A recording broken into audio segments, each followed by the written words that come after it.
এটা একটা খুবই পাওয়ারফুল অ্যান্টিঅক্সিডেন্ট।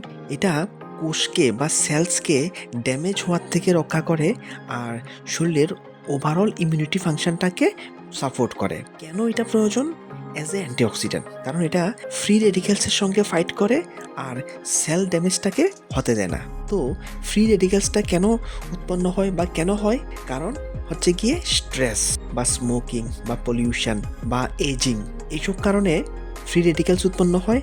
আর সেই ফ্রি রেডিক্যালসের সঙ্গে এটা ফাইট করে, ফ্রি রেডিক্যালসটাকে কম করে আর সেলসকে ড্যামেজ হতে দেয় না বা কোষের ড্যামেজটা হতে দেয় না। আরেকটা হচ্ছে গিয়ে সেলুলার হেলথ, বা যেটা শরীরের যে নার্ভ আর মাজেল আছে সেই মাজেলগুলির নর্মাল ফাংশনে এটা সাপোর্ট করে।